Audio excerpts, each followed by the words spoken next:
மல்லி சீரியல்ல என்னெல்லாம் சுவாரஸ்யமான விஷயங்கள் நடக்க போகுதுன்னு பார்க்கலாம் வாங்க. நம்ம மல்லி பாத்தீங்கன்னா விஜய் வந்து அந்த பணத்தை மல்லி கிட்ட கொடுத்தாங்க. கண்டிப்பா மல்லி வந்து அந்த காசை வந்து செலவு பண்ண போறது இல்லைங்க.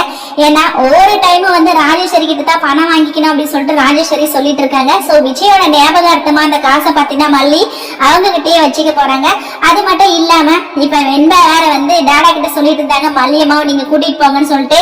நம்ம வெண்பா வந்து வீட்டுக்கு வர வரையே அவங்களும் பாத்தீங்கன்னா ரொம்பவே டென்ஷனோட தான் இருப்பாங்க. மல்லியம்மா எப்படி போயிருப்பாங்க, நடந்து போயிருப்பாங்களா, ஆட்டோல போயிருப்பாங்களா, பத்திரமா போயிருப்பாங்களா அப்படின்னு சொல்லிட்டு வெண்பா ஒரு பக்கம் ரொம்பவே யோசனையா இருக்காங்க. சோ ஸ்கூல்ல கூட அவங்களால பாத்தீங்கன்னா கான்சென்ட்ரேஷனே பண்ண முடியல. ஏன்னா டாடா ரொம்பவே கோவமா பேசினாரு அப்படின்னு சொல்லிட்டுலாம் வெண்பாவுக்கு நல்லாவே தெரியுங்க. வெண்பா பாத்தீங்கன்னா ஸ்கூல் முடிஞ்சு வீட்டுக்கு வராங்க.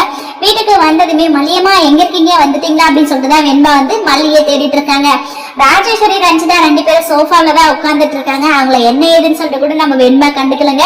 ஓடி போயிட்டு மல்லியம்மா எங்க இருக்காங்க அப்படின்னு சொல்லிட்டு தான் தேடி பாக்குறாங்க. நம்ம மல்லியும் பாத்தீங்கன்னா அவங்க ரூம்ல இருந்து வெளியில வராங்க. ஓடி போயிட்டு நம்ம வெண்பா வந்து ஹக் பண்ணிக்கிட்டு, மல்லியம்மா நீங்க பத்திரமா வீட்டுக்கு வந்துட்டீங்களா அப்படின்னு சொல்லிட்டோம்னா நம்ம வெண்பா வந்து மல்லி கிட்ட பேசிட்டு இருக்காங்க. சோ அந்த நேரத்துல ராஜேஸ்வரி பாத்தீங்கன்னா விஜய் கிட்ட, விஜய் என்ன விஜய் நடக்குது இந்த வீட்டுல?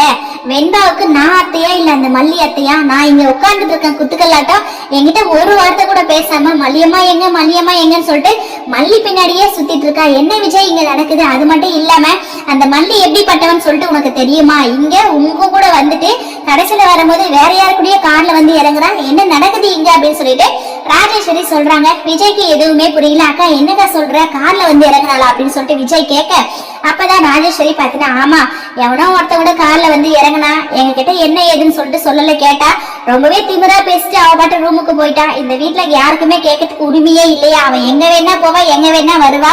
அது மட்டும் இல்லாம உனக்கு பொண்டாட்டியா இருக்கிறன்னு சொல்லிட்டு தாலி வேற கட்டிட்டு வந்திருக்கா. இந்த வீட்டுல பெரியவங்க இருக்காங்கன்னா அவங்க கிட்ட சொல்லணும், கேட்கணும், யார் கூட போற வரன்னு சொல்லிட்டு. ஆனா எது கேட்டாலும் இவன் ரொம்பவே திமிரா பேசிட்டு போறேன்னா என்ன விஷயம் அர்த்தம்? பாக்குறவங்க 4 பேர் 4 விதமா பேச மாட்டாங்களா? எல்லாரும் முன்னாடியும் இவதான் உன்னோட மனைவி அப்படின்னு சொல்லிட்டு ஆயிடுச்சு. இதுக்கப்புறம் விஜயோட பொண்டாட்டி இப்படி எல்லாம் சுத்திட்டு இருக்கான் அப்படின்னு சொல்லிட்டு யாராவது தப்பா பேச மாட்டாங்களா அப்படின்னு சொல்லிட்டு எல்லாம் ராஜேஸ்வரி பாத்தீங்கன்னா விஜய் கிட்ட சொல்லிட்டு இருக்காங்க. இதுக்கப்புறம் என்னங்க, விஜய் வந்து மல்லி மேல ரொம்பவே கோவப்படுறாங்க.